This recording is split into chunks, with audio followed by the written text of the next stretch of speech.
This interview is a part of the Oklahoma Historical Society's Oral History Program, Living Legends Collection.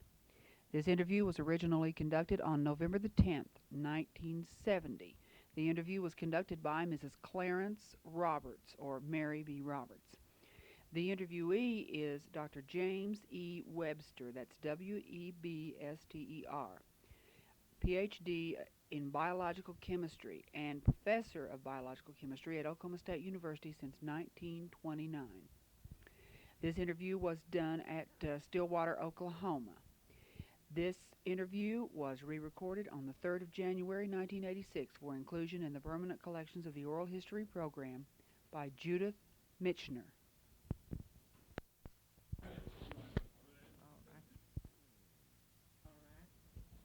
Okay, this is James E. Webster. Troubles again? This is James E. Webster recording a small bit of biographical information. I was born in southeastern Ohio in 1903 and grew up on a farm, a small dairy farm in southeastern Ohio. This town where I grew up was located close to Muskingum College, so I always was aware of the possibilities of going to college. I finally, however, attended Ohio State University in 1920 to 1927 and received the degrees of Bachelor of Science in Agriculture and a PhD in Agricultural Chemistry. In 1927, I transferred to Oklahoma A&M College at that time as an assistant professor of agricultural chemistry, and I have remained in this department ever since until my retirement 2 years ago.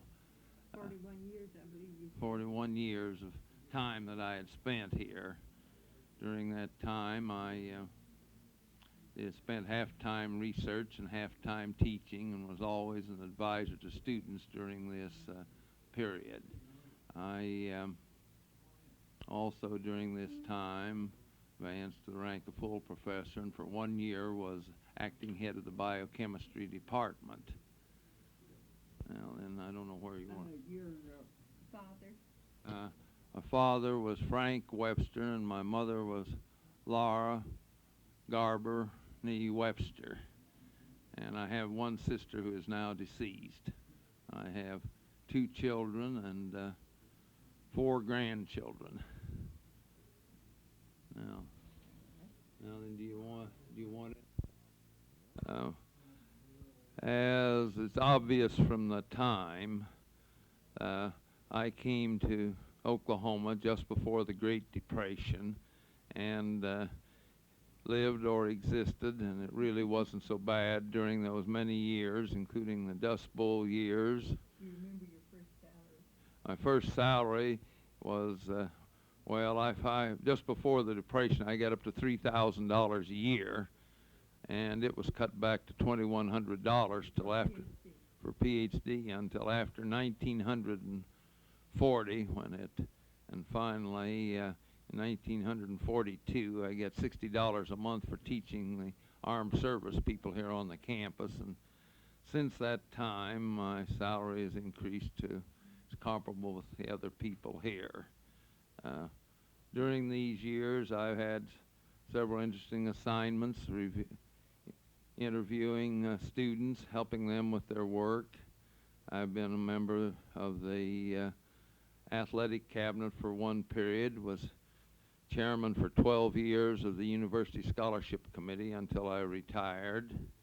I've on the curriculum committee in the College of Agriculture that determined our curriculum for 20 years, and I've been active publishing in research fields in phytochemistry. I've also been associated with the Oklahoma Academy of Science as president, the American Chemical Society as president of our Oklahoma sections. I believe that's probably enough history, isn't it? Well, no, I want to add one thing more. Perhaps one of the highest honors that was given to me during this time was being the second person to be selected as the outstanding university teacher. Also, during the same period of time I was selected by Alpha Zeta, the Honorary Agricultural Society, as the outstanding teacher, and also represented the Oklahoma chapter of OEA as their outstanding teacher one year. And this has been one of my pleasant experiences to have these honors come my way. Tell us something about your methods in the classroom. How did it win such distinctions as this? Well, I think it would be pretty hard to exactly put your hand on what it is. My impression of a successful teacher actually comes back to one thing. It's somebody that can get down and put themselves on the level of the students and talk with the students. And one of my ambitions all my life has been to help the poor student, feeling that the good student was perfectly capable of taking care of themselves. So I have given a disproportionate amount of time always to the students, and I also in my work, which was in the fields of chemistry, I have tried to relate the chemistry to everyday life, and I think that has had about as much as anything else to do with whatever small success I might have had. During the administrative years of this university, what changes have come about in the administration of the school that you would note most? Well, there are two or three things perhaps that are noteworthy in the change. Of course, it's very obvious and historical fact that the college has grown from 2,700 students when I came here until in excess of 18,000 resident students now. I suspect one of the major changes that is noteworthy has been the increased activity that the faculty has in governing and making university policies. This is from a time when we practically had no say at all. Up until now, we have the privilege of helping select the administrative officers, and we have quite a say in making all of the general faculty decisions that are made, which was started perhaps from Dr. Wilhelm, and I can hardly say enough for Dr. Wilhelm and the effect that he's had upon the faculty and faculty tenure here at OSU. Who was the president when you came? The president when I came here was Dr. Bradford Knapp, and he was a casualty of one of the many political changes in Oklahoma at that time.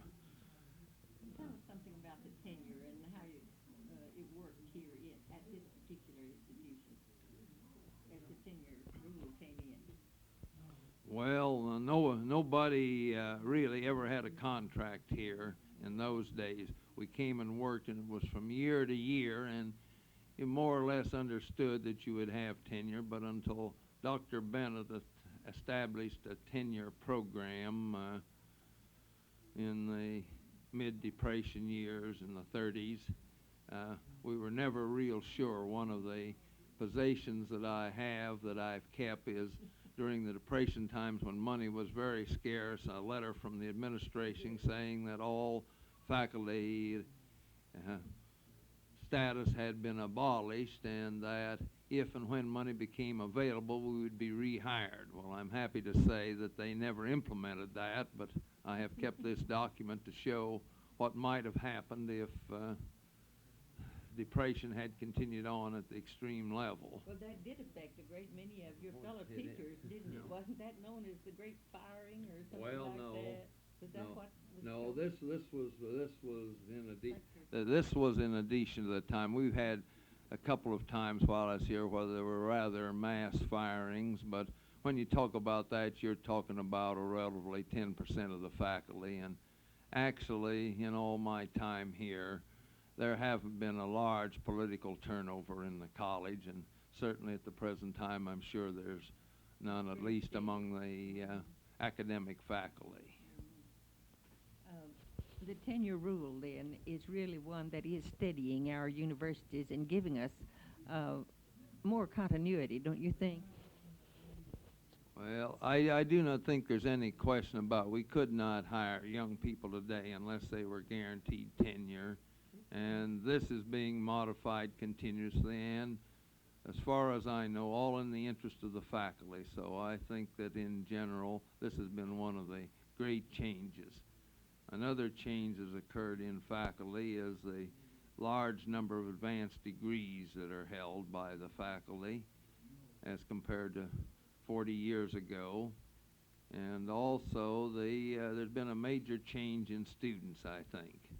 The students are much more aware of their need to find a place in this world, and more particularly to do the thing that they want to do. And by this, I'm really meaning that it is very hard to decide on a career today. And Oklahoma State University, and particularly in the College of Agriculture, where I am situated, has one of the very fine counseling systems there is in the country today. We give a very large amount of time to student counseling. This was not always so, but in recent years it has been, and we make a real effort to get the students in the field that they want to go into. And of course, with the increase in size of the university, there's been a great diversity of the fields in which they can enter, and running all the way from biochemistry to chemistry majors to agronomy and forestry, veterinary medicine, journalism, to mention those of particular interest that I have worked with.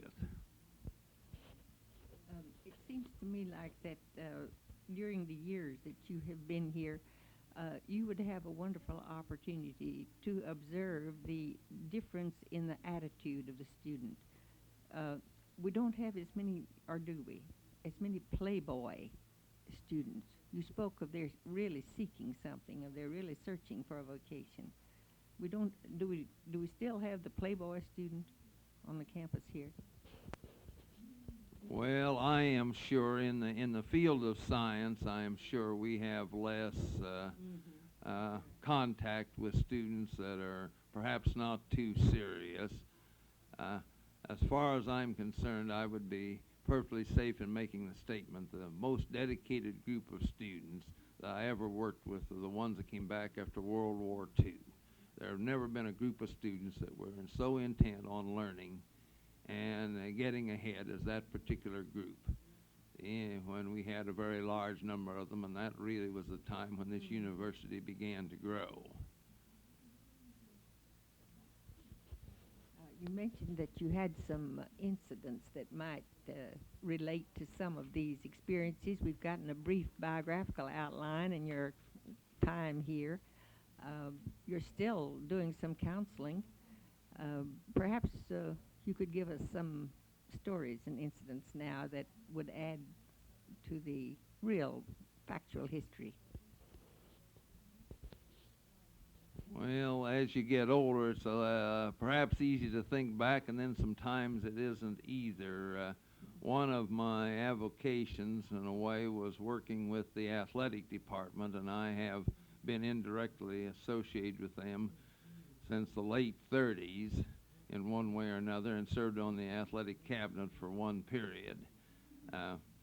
During this time, I've seen our athletic department grow from a small unknown group until now it is one of the recognized athletic leaders in the United States, and well, perhaps in the world too. And our wrestling program is one that is outstanding, and the most outstanding in the world undoubtedly. And one of my memories goes back to Ed Gallagher, the first director of athletics that we had here, that might be so-called athletic director.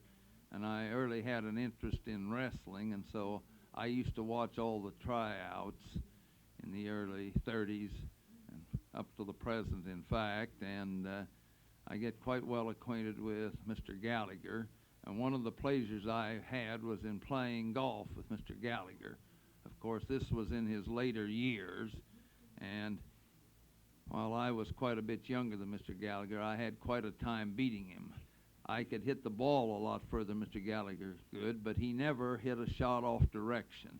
He gave ultimate concentration to the shots, and it was really remarkable, even at his rather advanced age then, that he could play such a good game of golf. And this was one of the real pleasures that come back to me from the early days. Another instance I might mention about interest in athletics, and I have been one of the statisticians for the football team for the last 20 years. And this has been an interesting experience to me to see the growth from small crowds when we was lucky to have 5,000 or 6,000 until we now can nearly fill our stadium. One of the men that I remember that was a long-time member of the athletic cabinet was Dr. Jewett in the College of Business. And I remember that one of his early statements was that he said that he was going to be ready to retire from the cabinet whenever we had a satisfactory baseball field. And before he retired, we have a modern baseball plant here now, and as good as any there is in the Big 8 conference around. And this was due to Dr. Jewett's unfailing interest in baseball. I also can remember the times when certain of the cabinet members told me that in order to meet the finances of the athletic department, they had to go down and sign notes at the bank, their own personal notes, before they would honor it, that the college reputation was not enough. They had to have personal notes on or personal names on the notes to serve so that they could get money to pay what salaries were necessary and everything. And I've had a long association with Mr. Iba, which is one of the grandest men that ever worked in athletics. Oh, yes. And I also... Give us some Iba legends. I'm sure well, have some of those. I won't say it's a legend, but one of the things that's noteworthy, and having talked to him over the years, he's had many basketball players here, as is well known. And in all these years, I only know of one student that he couldn't get to play basketball. And I think that's quite a record in the light of the troubles we have at the present day. Right. He was a stern leader, but there was not a basketball graduate that didn't appreciate Mr. Iba, and that when they left, they considered him their friend. And I think this is a great tribute to his coaching. And of course, he did start this and leave when he retired. He left the athletic department, a really going institution.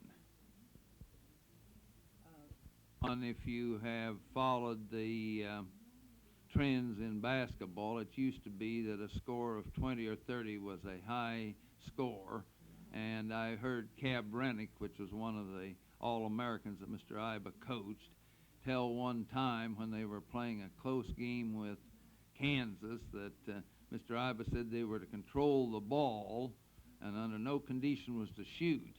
And he was dribbling the ball around on the floor and said everybody got away from between himself and the basket, and so he just went down and shot. Well, of course, you can imagine what Mr. Iba done. He immediately took Mr. Rennick out of the game, and he stayed out for some time. He said, "I told you not to shoot." And this is typical of the control that he had over the boys. They played regulation basketball for him, but they all loved it. That was quite a success story, too, of his being chosen as the Olympic coach. I was so proud of our whole state, in fact, of the whole South, when Coach Iba was named to that. Well, needless to say, we were all very happy when Mr. Iba was chosen to coach the Olympic basketball team, and we still are, since he's been chosen another time to do it. And I don't think anyone could have done what he did with a mediocre bunch of basketball players at the last Olympics. And while we're talking about the athletic department, I might mention that I was one of a committee that was appointed to write up the statement that would keep us in the good graces of the NCA. Dean Hawley, Dean of the College of Education, myself were given the job of drafting the statement that they would submit to the national organization. And whether this had anything to do with it or not, we were never put on probation, at least. And this was one of the things that I remember very well because we were very worried here we could have been in trouble. That probation business it's tricky. You can get in trouble on that with very little excuse and very little to go on. I understand. This is always the worry of an athletic department and of the cabinet as to whether everybody will live within the regulations, which are quite stringent. Yes. I honestly believe that in the overall, no team has come any nearer living up to the requirements than Oklahoma State University. And we've had our problems. I can remember one time when the grades committee, which was a part of the scholarship committee, had to pass on athletics scholarships, and we looked over them one year and they were very poor, and it was up to our committee to decide, and the committee had decided that about half the football team was going to be ineligible for the next semester. And I remember saying that I didn't think I could accept that, and that we'd have another meeting. And during the evening, a couple of people called me and said after second thoughts they thought perhaps we were unrealistic in the light of other people, so we managed to get most of them available and their scholarships renewed. And of course they hadn't been rescinded, but we had threatened to because they were lower than we thought they should be, but no lower than surrounding schools had, and we have to compete. It probably had the desired effect on the student anyway. Well, I hope it did. They probably were clear by the next time then the check was made on them. I don't know. I have 2 or 3 things here about the chemistry department. That's right. That's what we want. Since my interest has been in part with the chemistry department and biochemistry department, I might say that when we came here, Dr. O.M. Smith was head of the chemistry department, and 2 years before I came, they had split out a department from the chemistry department and called it agricultural chemistry. Dr. V.G. Heller was the head of it and remained so until his retirement a few years ago. During this time, the agricultural chemistry department, of which I am a member, grew from 3 staff members until a present of 14 full-time members, and certainly a national, if not an international reputation as one of the outstanding biochemistry departments in the Southwest. During the same time, the chemistry department has prospered, but there have been many changes. At the time I came here, Dr. Smith, head of the chemistry department, was also head of the geology department and the chemical engineering department. And over the years, we have seen these split out into 2 flourishing and well-developed departments. One of the things that occurs to me that I suspect that is not generally known about it, in the Depression years, money was pretty scarce here as elsewhere, and in chemistry it's desirable to collect your funds and buy chemicals at the end of a year so that you can get a big discount. Well, Dr. Smith had very carefully husbanded between $4,000 and $5,000 to put an order in May. Well, just before that time, it became very apparent that our power plant here was leaking so badly they had to do something about it. So the administration appropriated all the money we had for chemicals to put a new roof on the power plant. And so we had to exist on our stock of chemicals, which ran us really short for a year. After that time, we spent our money concurrently with its receipts. Also, back in those years, something that's recorded in history was the famous explosion in Whitehurst Hall, where we had our offices. This happened during a noontime, and I had gone downtown, so I wasn't there when it actually happened, but I came back early, and this had really upset the records in the college and had blown up a ring around the entire first floor. As a result of that, however, in repairing it, they added another story to Whitehurst Hall to make it look like it is today. And we got one wing or one end of a floor on that increased, so I could say from our biochemistry department, the explosion was not all bad. At the time I came here, Whitehurst Hall was a rather unique building. It was not built like the others and had a row of urns around the top, and most people said that this looked like a typical penitentiary building. Well, people are seeing it now. Of course, it has been changed to conform to the architecture of the campus, and this is one change that I can remember that's taken place. Did you ever discover what caused the explosion? Yes, the explosion was due to escaping gas. Our department was blamed for putting chemicals down in the sewer system, but they found out that the gas lines had rusted out. That was the story I heard. I might also add, just as an incident here that perhaps is not very well known, the Willard Hall, which is one of our dormitories and one of the earlier ones built, is located because of a disagreement with the College of Agriculture. It was supposed to be put west of what now is the college hospital, but that also was the college experiment station and was supported by federal funds. And they had staked out the grounds to build Willard Hall there, and one of the professors went out and tore up the stakes, or tore them out and threw them away. And after considerable hassle with washing things, they moved the site of Willard Hall, and that's the reason it's where it is today, in place of west of the infirmary building.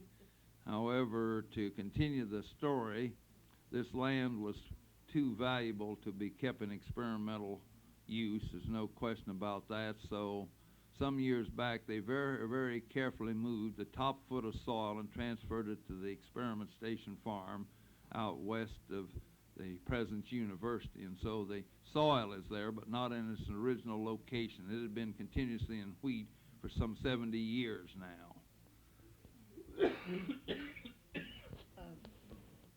What experimental farms now are you particularly interested in so far as the biochemistry work is concerned?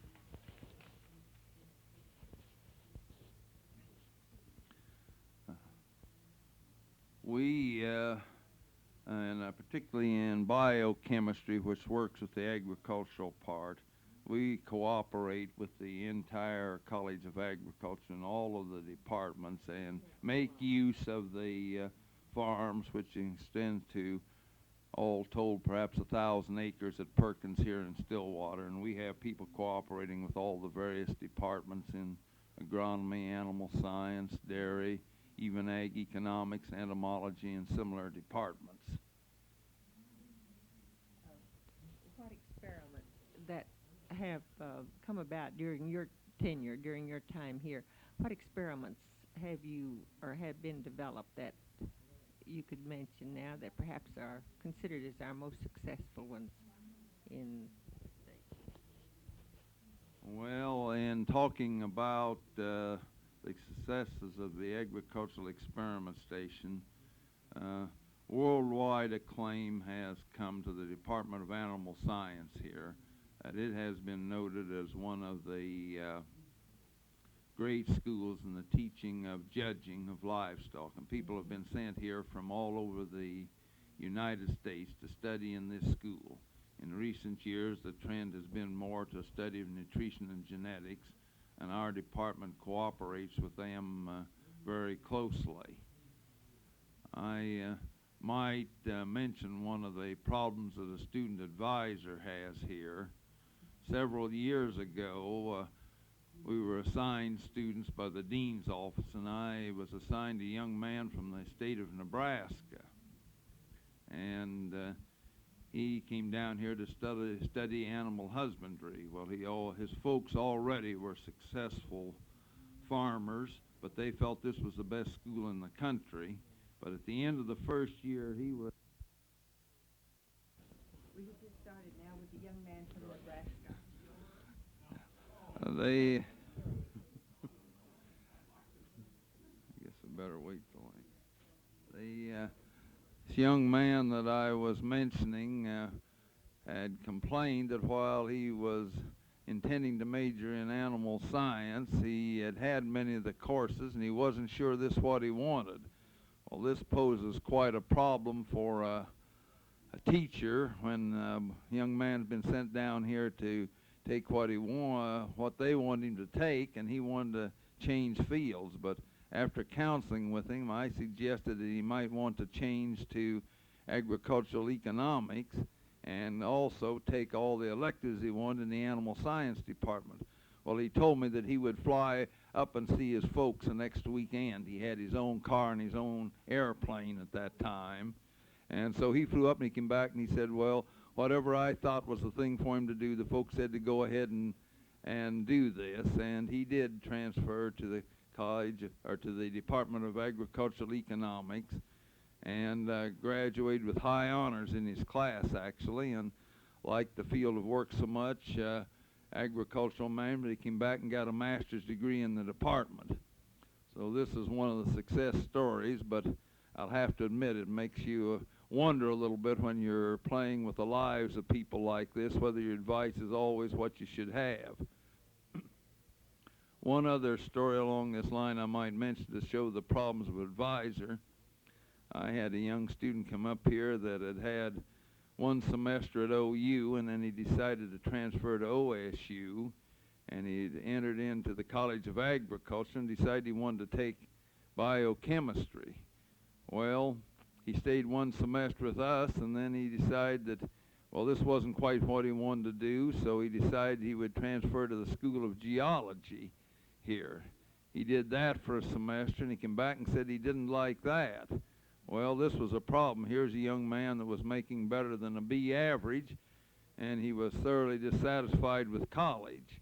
And after talking over with him for some little time, I finally came up with the idea that maybe what he should do is go into the field of agronomy, where he could be a chemist and a geologist at the same time.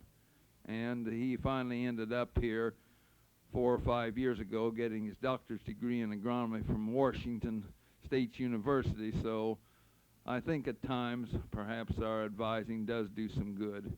We could quote illustrations of failures we have as well, but the consolation is the good job that you seem to have done occasionally with students and giving them what they want. And that's one of the real enjoyments of a teacher, is getting a student to go into his life's work and what he wants to be in and what he thinks he can be successful in. The rewarding time too is when you see them realize their fulfillment in the work that you have helped them with and that they have chosen. Could you give us some of your outstanding students that are now related to some of your fields in work?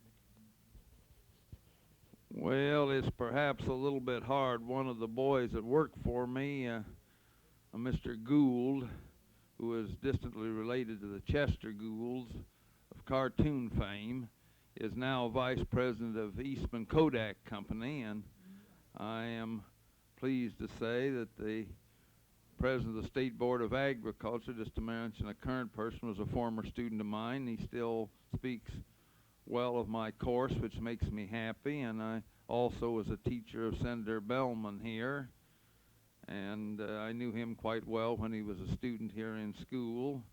And so people as Clem McSpadden says he still remembers my course, even if it's not great pleasure, he does remember it. And I also have had many students in the College of Agricultural faculty, including the dean and associate dean there were former students of mine. But I don't know that I could put my hands on any specific names right offhand other than these. Do you have some incidents to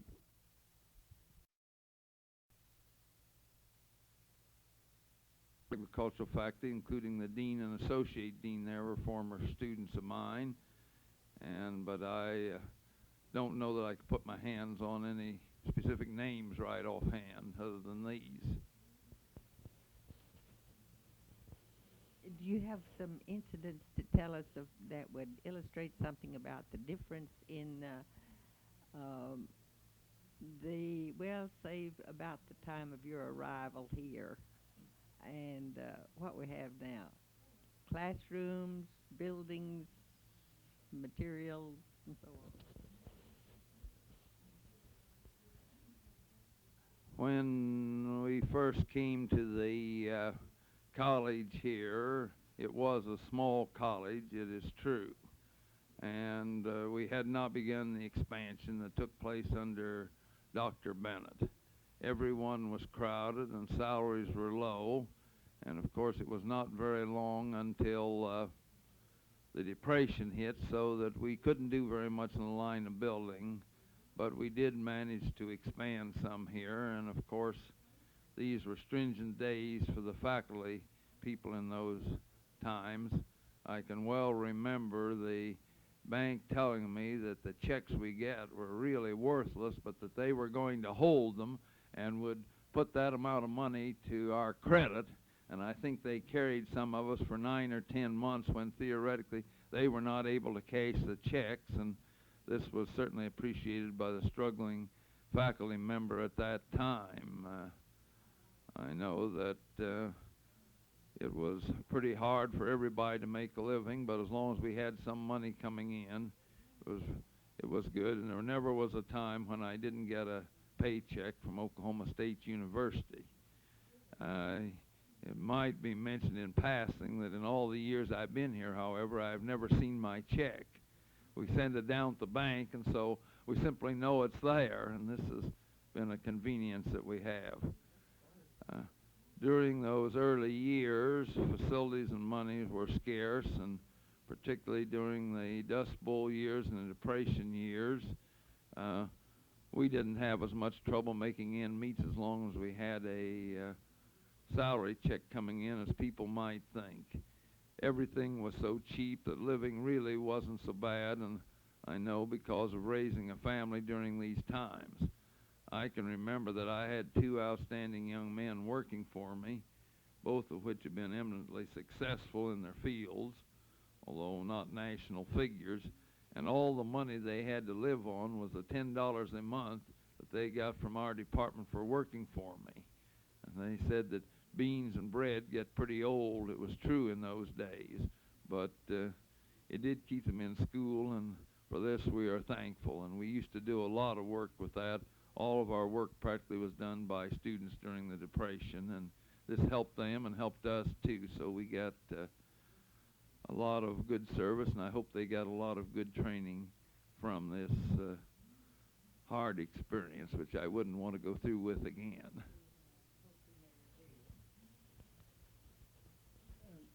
During the Dust Bowl years, when farms were just completely blown away, your land moved,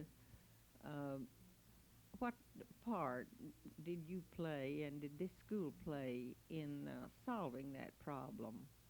It's not completely solved, but we certainly aren't back in the time where the land moved completely from one place to another. The College of Agriculture has always been a friend of the people of Oklahoma. There's no question about that. And certainly we carried on, even in those early days, a lot of valuable research work that would lead to better crops for Oklahoma, to better grasslands, better development of it, methods of irrigation, improved crops, and the Agricultural Engineering Department has had a hand in developing modern harvesting machinery adapted to our area here, and our experiment station, in cooperation with the Woodward Experiment Station, has conducted many experiments to improve the quality of beef through the improvement of range grasses, and this has been one of my major interests during the years. At one time, in fact, there are 2 things I might mention that people had an idea that might help the state. One of them was that the State Board had asked us to study the possibility of growing sugar beets in Oklahoma. And of course they would have to be grown here and shipped to Colorado for processing. Well, as a result of our work, I'm sorry to say, we had to decide that sugar beet was not a crop that could be grown in Oklahoma because of our high temperatures here and lack of water. So we weren't able to help the people in that line. There's another failure we might mention just because of interest, since we are close to the grape growing areas of Arkansas. Many people felt we should grow grapes in Oklahoma. once again, we have to meet the reality. The climate in Oklahoma is just too hot to grow the table variety of grapes, and while we spent many years, and this was one of my very delightful experiments, studying grape juices from some 300 or 400 varieties of grapes grown here in Oklahoma, we never were able to produce grapes of commercial quality, not because of our soil, but because of the climate over which we have very little control. Of course, the experiments in wheat growing and the wheat research experiments here have been quite famous. We've helped develop new wheat crops, and certainly the wheats we're growing in Oklahoma today are not the ones they were growing when I came to Oklahoma 40 years ago. What about the pesticides, Doctor, that we're using now in our control of various Well, crops? we have done some work over the years with pesticides and with plant growth substances. We've tried to grow 2 crops of tomatoes where one grew before, but not with very much success. One of the things that the chemist had to do was to analyze samples for various pesticide residues over the years until we finally stopped doing this, but we have never had any serious problem with pesticide residues in Oklahoma. We're happy to say our crops are not such that they would be bothered with that. You don't feel then that the disinfectants and pesticide things that are used is as pronounced a cause of our pollution as some people would lead us to believe? There is no question that the use of various pesticides poses a problem for our country, but with the crops that we grow in Oklahoma, we have not had this problem that other states have had. And since DDT and similar materials have been more or less abandoned, I don't really look for any great problem in the use of pesticides in this area. Talking about this reminds me of another little incident that happened to a young professor here at the college. It used to be that every department in the Ag College, each member of the department had to write up a news release once every month or two and send it out to the state papers, publicizing work that we did here or new work in the country. And I remember one of the items that I sent out, which got considerable press coverage, was the fact that it was possible to grow soft pork and make money out of it. And I hadn't much more than gotten that article out until I got a letter from the then president of the Board of Agriculture saying that this was to be frowned on in Oklahoma, and he did not want anybody in Oklahoma writing such stories as that. Well, it happened to be that about 2 weeks later, an article came out in the paper that at Muskogee they were putting in a packing plant to process peanut-fed hams. So I sent the president a copy of that clipping. I'm happy to say I never heard from him again. But this did teach me to be careful in what we write and be sure that we had our facts right before we put them out.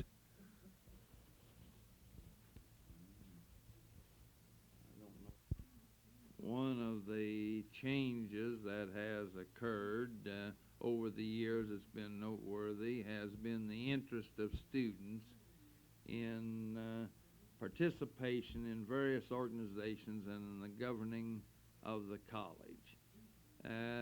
The time I came here, there were, of course, quite a few student organizations. They all had to have a faculty sponsor, and I suspect they all did pretty much what the faculty sponsor says. Today, we have practically all of our college committees have students on them, from the athletic cabinet on down to departmental committees, and the students are taking a very much more active part in the life of the college and an interest in what they're doing. So one of the things that worries me about the present generation a little bit is that there are so many opportunities that students cannot make up a mind what they want to do. In our own college, we find that probably 50% of the students change their minds in the first 2 years they're up here. And of course, this is the reason why we do have to have a guidance and counseling center, including faculty members, administration, and then paid counselors at the university level to try to help these young folks determine the fields that they want to get into, which is really serious. And I think that the college professor is very much interested in the college student today, even though there is no question that there is one change, I would say, that probably should be made in teaching. And that is there should be more full-time college professors teaching at the freshman and sophomore level, where their experience could be help these people decide what they want to do before it's too late. Here as elsewhere, it is true that not much emphasis has been put upon good teaching as far as faculty advancement is concerned. But I think that is changing, and I think that teachers now can get recognition for doing a good job of teaching. However, it's true that the college still exists to a large extent in the science departments upon research money, and we have to bear that in mind. With the question as to something about my family life, I perhaps met my wife in a rather unusual circumstance in that we had a 2-year high school where I lived, and then we had to go 3 miles to New Concord, where Muskingum College is located. And about the first day over there, I saw a young lady with brilliant red hair. And I decided that's the young lady that I was going to be interested in. I hadn't met her or anything, but making a long story short, and after several years' interval, I did come back and marry that young lady, and we've been happily married ever since with 2 children, of which are graduates of OSU, and with 4 grandchildren that have led a lot of pleasure to our lives. Well, for the benefit of the geological hands that'll be genealogical hands that'll be hunting a bit here, what was her name, please? Her name is Verna Webster. Verna Ringer was her original name, maiden name, and Verna Webster now. And I have a son, James, and a daughter, Phyllis, and then several grandchildren. I might add that I have been very much interested in church and scout work. And over the years, for 40 years, I've been interested in scout work and do have a award of a silver beaver, which is no small pleasure to me. And I've been interested in church work all of these years, a member of the board and various other positions, including financial secretary for 20 years. So I think that every college professor should take a part in community activities. This is one of the things that I'm very much in favor of, and this is one of the disappointments with many of the young people we come here. They feel the great necessity of having to make a name for themselves in their field, that they miss one of the great pleasures of life, of working in the community life. And I think this is real important. This is perhaps, as the university gets larger, this is inevitable, but this is one thing that many younger people miss, I'm sure. What church is your church? I'm a member of the Methodist Church here.